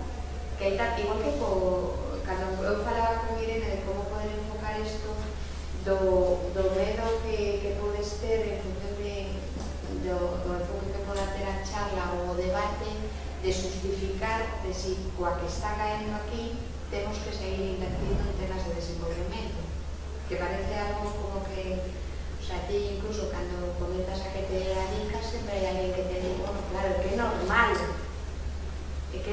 que se caigan as aportacións públicas de cooperación e desenvolvemento coa realidade que temos aquí. Claro, simplemente a nivel cuantitativo non podería ni tratarse ese debate. Eu simplemente por dar aí como dúas expresións un pouco, non de peche, pero sí da necesidade dese... A mí me choca, Irene, isto xa é moi subjetivo, me choca moito esa necesidade de valoración, de aportación de movimentos sociais, movimentos asociativos, movimentos feministas. O vexo complicado neste momento. Vexo a xente decepcionada e desanimada con, non sei, eu percibí, non sei se é unha percepción miña, de que houve un pouco máis esa realidade de sí que hai que facer, sí que hai que participar máis nos últimos anos, incluso, o sea, cando podería ser máis coherente que agora estivera máis presente. Sempre foi un pouco a crítica de outras xeracións de que como tiñamos todo feito, que claro, que porque íbamos a sair á rúa, non?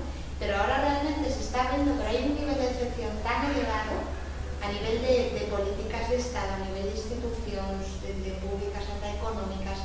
Eu aprecio como unha especie de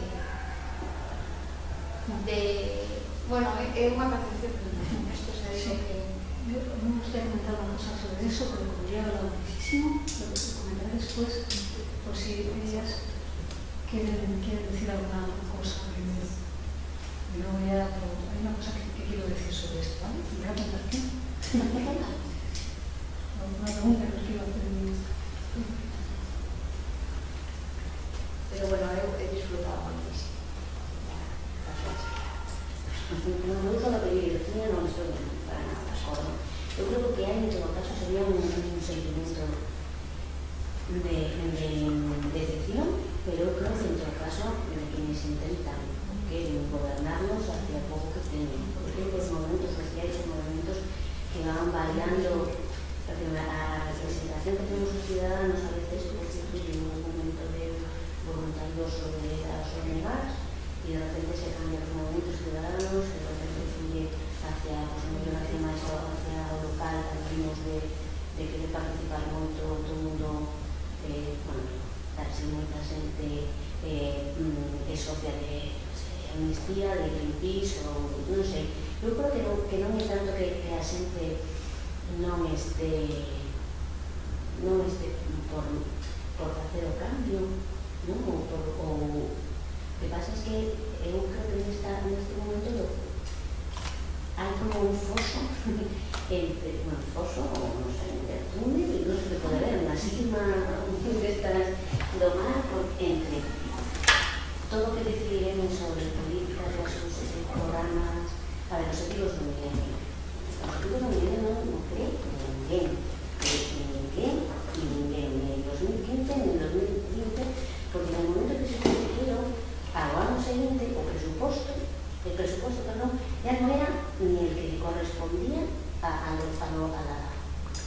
a lo propio que se había puesto desde la ONU. Entonces, si tú partes de querer, pues hay que hacer un investigación como 07 famoso, si partes de que eso es un mínimo, parece que un poco de cooperación, pero es un mínimo de los mínimos.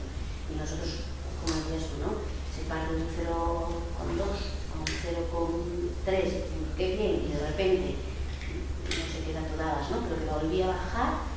Sí, 0,20. Que estamos a niveles de 1990, o sea, casi un poco más que cuando empezamos a empezar a ser país donante, o sea, de país receptor a país donante.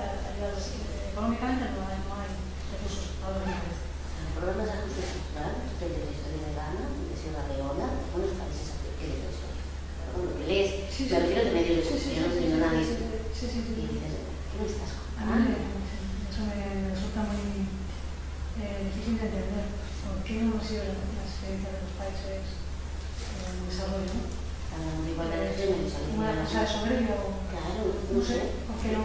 Las instituciones sí que... ¿Por qué no? Si es el mismo modelo. Es el modelo, pero aparte es la institución, porque la AMU, bueno, Mafalda de 20 años sin crearse, todo lo que todo el Europa... 20 no, ya pasaron. Tenemos que seguir dando la razón. ¿Y tú qué piensas? Ay, sí, bueno, estaba un poco pensando lo que habían dicho la una y la otra, y estaba completamente hablando de los objetivos de desarrollo del milenio. Que, bueno, pues que efectivamente parece imposible que se vayan a cumplir. Y el dato que tú señalabas, pues, ¿no? Que desde el norte se enfocó como para que se cumplieran en los países del sur, como para espabilarlos, también espabilarnos a nosotros, ¿no? Sobre todo económicamente, pues de subvenciones, bueno, transferencias de fondos, pero sería algo que habría que aplicar a todos los países, porque de hecho pues, también está incrementándose el índice de pobreza, ¿no? Pero parece que efectivamente la soberbia. Y con lo que decías con respecto de por qué no copiamos modelos de los movimientos del sur, de las mujeres del sur. Bueno, concretamente ayer estuvimos viendo el tema de los grupos de ayuda mutua, que es una metodología que implica que vamos a cabo todos los proyectos de cooperación al desarrollo y efectivamente a través, bueno, tenemos una serie de actividades de aquí a una semana o algo así, en la que, bueno, ya se puso encima de la mesa esta metodología y lo que pretendemos darla a conocer aquí, sobre todo porque pensamos que puede ser muy valiosa para mujeres en riesgo de exclusión social.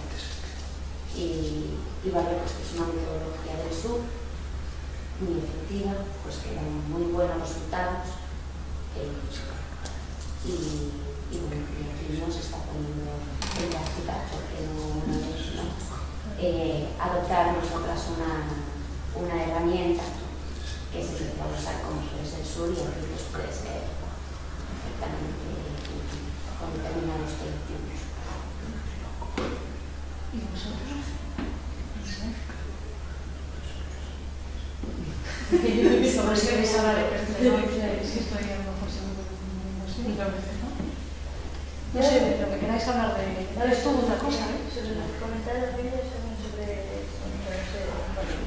sobre la oportunidad de desarrollo y todo eso. Yo, por ejemplo, este verano estuve ahí de los que van a hablar de diagnóstico en un príncipe cuando existe. ¿Tú no querías? Bueno, una de captación de socios. Ah, bueno, sí. Y lo primero que te dice todo el mundo es primero que me ayuden a mí. O sea, no ayuda a no sé quién, con lo mal que estamos aquí, con lo tal. Pero también hay esa como mentalidad tremendista que los que siguen igual creen que también están peor. O sea, que sí que estamos peor porque al final nos está peor y todo tal, pero seguimos siendo egoístas, seguimos teniendo esa cosa y seguimos creyendo que ahora nosotros estamos mucho peor y que todo el mundo nos tiene que ayudar a no sé. Tenemos un poco esa visión. Pero lo de movilización ciudadana, yo creo que por otra parte, aún así, sí que hay que aprovechar, ¿no? Porque hay que darle un poco de fuerza a todas estas cosas de asociaciones, de movimientos que no había, eso sí es cierto. Sí, Sí, hay muchos Los movimientos que la vida de joven. Sí, sí. Eso es muy importante. Yo creo que se está Eso es bajísimo. Se sabe bajísimo. Yo sí, yo, bueno, por ejemplo, el otro día en la charla de la manifestación de pobreza cero a la que no pude asistir a pesar de que lo intenté, es que en ese momento en Vigo había 5 manifestaciones más. Si a la de pobreza cero jamás fue nadie, si ahora tienes que luchar contra las preferentes, contra que te vas al paro de manera injusta, contra tal, pobreza cero realmente es la percepción, insisto, es mi percepción. Si ya por lo general éramos 5, porque éramos 5, Sí. pues yo ahora digo, es que yo entiendo que si tienes que manifestarte por muchas cosas al final, pues es que a todos no puedes, ¿no? Y al final es que es tanto en este momento y tienes tanta justificación, si no la había antes, ahora sí que tienes justificación de decir, pues que yo entonces manifestaciones no puedo porque tengo que hacer otras cosas. Entonces si tengo que elegir, pues a lo mejor no voy a las de las preferentes porque a mi abuelo lo han timado. Y estoy muy indignada. Hay que esperar que me manifestaciones, entonces tienes que tener muchas ganas de manifestar. Contra la pobreza de todos y todas, ¿no? Entonces, si es la pobreza, la tuya, la de allá, Ahí yo creo que sí que cambió, por ejemplo, en Vigo, era imposible casi unir las asociaciones, son 5, dificilísimo unir las asociaciones do tecido social, como yo algo de traballo de Vigo, de xente de exclusión e estos 2 últimos anos na pobreza es que antes temos 2, pero temos 5 porque hai que entrar, porque mellor pues as 8 institucións no que deben de religiosas, etcétera, hasta as que non son, ¿no? Entonces, o traballo en redes, estas movilizacións tamén creo que preciso, creo que antes yo era voluntario de una ONG y era voluntario un traballo moi específico. Ahora se eches un poquinho máis de traballo específico a rúa e a contar. Eu creo que sí que se puso máis, ha sido, hombre, los de preferentes no sé si venían a la pobreza, que sería igual, ¿no? De la pobreza. No sé, yo creo que sí que, bueno, no digo que sea así una utopía, pero digo que creo que se generó máis, todo nos afecta. Yo creo que tengo un concepto de eso, que está pasando a persona. el sentimiento que es lo mismo que se está afectando. Eu penso que se aunque sea a escala que tenga un impacto muy pequeñito, pero yo creo que sí que hay un sentimiento. Los comentarios, o sea, las referencias que das ahora a los análisis de ARRE, a pesar de que es precipitado empezar a sacar conclusiones sobre la desigualdad de género como consecuencia de la crisis, hay estudios que están sacando de Sí, hay algunos datos. y los datos empiezan en el 2008. O sea, la comparativa es... Empieza el resultado más del 2010 o del 2009, 2008. Donde más he encontrado así algunos datos que se pueden elaborados es en Hawaii. En Hawaii, ahí también. Ahí tienen algunos elementos. Tienen algunas tendencias. Hay que esperar un poquito más para tener los datos, porque ha empeorado la situación en los últimos años y vamos a tener otras nuevas luces distintas. Hay que esperar. Luego hay datos parciales que puedes ver en España. En España puedes hacer un seguimiento, por ejemplo, de las denuncias o de los por trimestre. Pues, hasta seguimiento de datos muy concretos. De la violencia de género, por ejemplo. En un momento parecía que había una inhibición de denuncias, que se estaba interpretando como que las mujeres denunciaban menos debido a la dependencia económica, y luego, sin embargo, había un cambio de tendencia. Eran mujeres que están denunciando más. Son factores trimestrales o son semestrales. Hace falta un poquito más de perspectiva para ver cuál es la tendencia última, ¿no? Si crece o no crece y cuáles son los factores que pueden estar determinando. Hay algunos que son propios de la crisis, pero otros no, son la desigualdad, otros pueden explicar, la crisis puede explicar en positivo el número de denuncias o en negativo, puede haber más casos de violencia y hay más denuncias.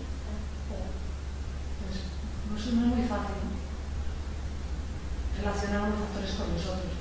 Pero sí que están estudiadas ya las crisis que hubo históricamente, y tenemos varias pautas que son clarísimas.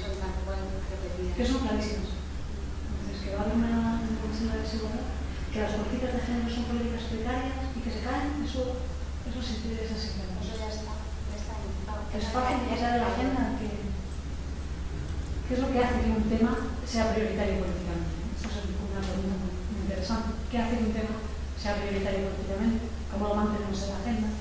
¿Por qué la política de género no se mantiene en la agenda? ¿Por qué no puede entrar en la corriente principal de las políticas y de los modelos? Se me ocurren muchas cosas, pero antes vamos a escuchar a mi compañera que no nos ha contado nada de mí y luego cuento otra cosa. Sí, ya nos van a echar. Respecto a esto, creo que sí que existen datos a nivel, por ejemplo, laboral, en cuanto a que las mujeres tenemos contratos más precarios, de temporalidad, a tiempo parcial, eso creo que sí que existen datos que aumentaron, pero respecto a la conciencia social, creo que sí que se nota que hay más conciencia social, pero aún nos queda mucho. Y creo que con la que está cayendo tenemos que estar todos los días ahí, pero muchísima gente más, porque solamente tienes que escuchar las noticias cualquier día para darte ganas de salir y reventar todo, por decirlo de alguna manera, ¿no? Y creo que sí que nos queda, pero bueno, también hay que pensar que hay muchísimas movilizaciones todos los días y la gente también está cansada. Aquí, después del 21, pues creo que también es un factor desmoralizador, ¿no? Que han vuelto a ganar las políticas neoliberales que están aplicando toda la autoridad.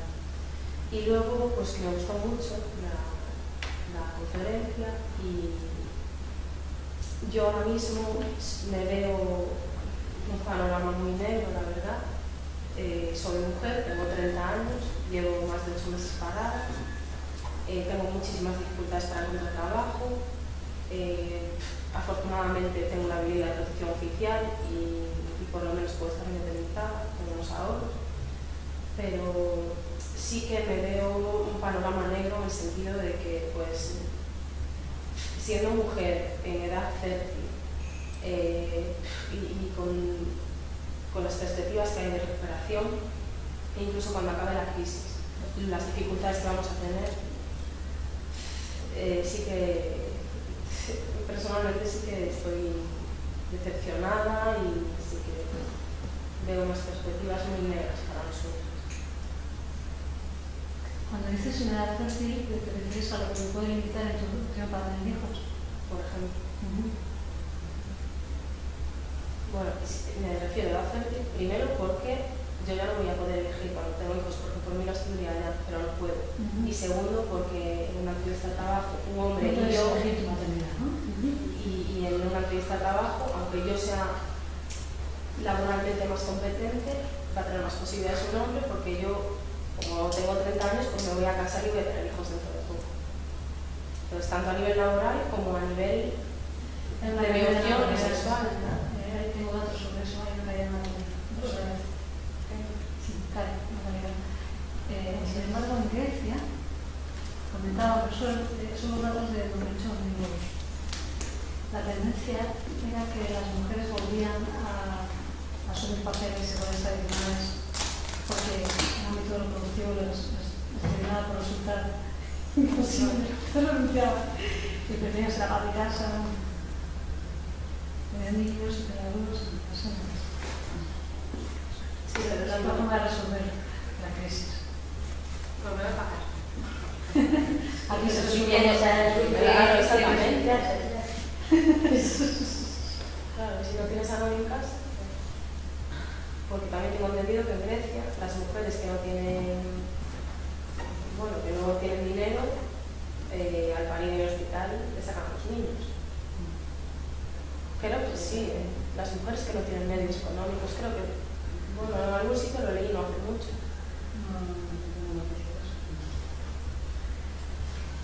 Vale, pues muy bien. ¿Algún comentario más? ¿Tenemos algún comentario más? ¿Está bien? ¿Nos tenemos que ir? Vale, no sé, yo tengo varias dudas. Por un lado me impacta mucho, yo llevo muchos años trabajando en los temas de cooperación para el desarrollo, además los temas de género, ¿no? Es un tema que conozco bastante, y se llevan años y años como tratando de mejorar la ayuda al desarrollo, tratando de buscar mejores compromisos que se hacen cooperación, ¿verdad? Para la calidad, mejorar la eficacia, tratar de hacer evaluaciones, tratar de... se ha insistido tantísimo en que los países del sur pues tengan un compromiso con los temas de desarrollo humano más allá del nivel de ingresos que tengan, ¿no? Se ha tratado de separar la idea del crecimiento económico del desarrollo humano, muchísimo. Y ha sido un discurso que se ha insistido. Cada vez que yo he viajado por allá han dicho, bueno, ustedes tienen un nivel económico que se pueden permitir muchas cosas. No pueden permitir que sea igual aquí, ¿no? Esto decía mucho. Y desde los organismos de cooperación, desde las agencias de cooperación, no, ustedes tienen que hacer desarrollo humano. Tienen que no tener tanto gasto en defensa. Y tienen que tener las políticas sociales en primer lugar. Y ustedes tienen que, con menos dinero, no hace falta, no es tanto el tema de ingresos. Y la igualdad tienen que hacer igual, aunque tengan muy pocos recursos. Porque, claro, el desarrollo tiene que ir por ahí. No hemos estado dando un discurso, haciendo un discurso de condicionalidad hacia aquellos países que ahora incumplimos de una manera incoherente, completamente, muy fuerte. Y para mí es muy importante, ¿no?, aprovechar esta globalización tan fuerte, la crisis, para tratar de tener los mismos objetivos. Y decir, los objetivos de desarrollo tienen que ser para todos. No puede ser que hayamos estado aplicando todo esto y que ahora, a la mínima que se nos cae el presupuesto a nosotros, nos olvidamos de todos los principios y todas las políticas y del desarrollo humano. Ahí hay una incoherencia muy grande. Nos olvidamos de la experiencia de trabajo de aquellos países y nos olvidamos. Entonces hay falta la globalización también de esos objetivos. Y realmente sentir que es global, luchar por la pobreza aquí es igual que luchar por la pobreza en el resto del mundo. Para mí, esto yo hay que entenderlo así. Yo tengo la oportunidad de entenderlo así quizá porque lo puedo vivir más. Una cabeza más abierta al mundo, porque puedo viajar más, o porque no sé, información, no lo sé. Y hay personas que no han podido. Igual vamos a ayudar fuera si nos tienen que llegar a nosotros. Y no, es que lo que te pasa a ti tiene las mismas razones que lo que está pasando allí. Tú no sales detrás de la pobreza si no sale. No vas a ser, no vamos a morir. Y aparte porque se lo debemos, ¿no? Y aparte hay una cosa que se llama solidaridad, ¿no? Pero bueno, entonces esto todo. Y luego, esto es toda una serie de cuestiones que darían para mucho. Darían para mucho. ¿Por qué nos desvinculamos tanto de todo lo que hemos preconizado durante tanto tiempo? ¿Y cómo es tan fácil hacerlo así? Y si con esto no me acuerdo. A mí me deja un poco perpleja. Yo estoy como muy desorientada con esto. Muy desorientada, muy desorientada. Y lo otro que se me ocurre, que me parece muy atractivo, pero que también me causa muchas dudas, es el tema de, ¿realmente las mujeres tenemos una propuesta alternativa? ¿Tenemos las mujeres una propuesta alternativa? ¿Podríamos contribuir a hacer un modelo de desarrollo mejor, más inclusivo, más social, más justo? Aurora boreal, Islandia. Islandia, de repente, entra en una crisis financiera sostenible, se les va el país directamente al crash, cambian de gobierno, cambian las mujeres que estaban los puestos de toma de decisiones que ocupan mujeres, la primera ministra es una mujer, las mujeres de los consejos de administración de las empresas que se habían ido a la ETE también sustituyen mujeres, y en 2 años se reorienta la política económica. Las mujeres en el poder pueden reorientar. Se trata de que haya mujeres en el poder, o sería más de lo mismo en un momento dado, ¿no? Porque tenemos ejemplos de todo lo contrario. ¿Sería posible cambiar el modelo con más mujeres en el poder, con más participación de mujeres? Creo que más mujeres implica más feminismo. O sea, no estoy de acuerdo con que... O sea, no creo que hay un modelo femenino de desarrollo o feminizado, más feminista. Hay valores femeninos que serían más ¿Y esos valores son femeninos o no son en realidad tan femeninos? No lo sé. O tienen que ver más con la experiencia femenina, por ejemplo, el cuidado. Lo que decíamos del cuidado. Tengo un poco de debate, porque también me he formado entre las feministas de la igualdad y las feministas de la diferencia. Las feministas de la igualdad me han acusado enormemente cuando he hecho este tipo de planteamientos de esencialismo espantoso, ¿no? Es decir, bueno, no puedes decir que sean las mujeres las que son más sociales o más justas, o no son valor universal, no son valor femenino. Pero yo también creo que de determinadas experiencias femeninas se obtienen también resultados, aunque no sean todas las mujeres, pero quizás sin la mayoría o sin una tendencia más mayoritaria. Por el tipo de experiencia se puede obtener quizá también una forma de trabajar, de entender la empresa privada, de entender el Estado, de actuar públicamente, políticamente. Puede haber una tendencia femenina que mejoraría o no. Esto es así. Se habla mucho de lo Islandia, ¿no? Modelo A, estaban en la crisis y de repente el Fondo Monetario Internacional ha cambiado sus informes sobre la marcha del país. Bueno, es un poco exagerado, ¿no? Porque están las mujeres en los máximos niveles de toma de decisiones, pero bueno, sí que es cierto que ha habido un cambio importante y que mucho tiene que ver con que sean mujeres, ¿no? Las que están tomando una pregunta, una duda que tengo. Porque si es así, pues es bastante interesante también. ¿Cuál es la solución? Pues, Bueno, me ¿cuál es la solución? parece No de lo más femenino, ¿no? ¿no? Para feminizar. Y tú decías antes de la charla, ¿no? Las mujeres en situación de crisis A mí se me dio un poco el primero, ¿no? Más podrían ser más inclusivas o desobedecían o no. Como yo lo que dices, yo no sé. Como yo soy modelo de mujer y no de mujer. Yo creo que esas primas que socialmente están acostumbradas a ser las que cuidan de su entorno, ¿no? Las que se ocupan de Entonces, como yo lo asumimos, ¿no? Estaba ahí, es universal, estaba ahí y luego... O sea, un cambio de las estructuras políticas, económicas, mentales, porque se feminiza más la economía, porque se feminiza más la cultura, porque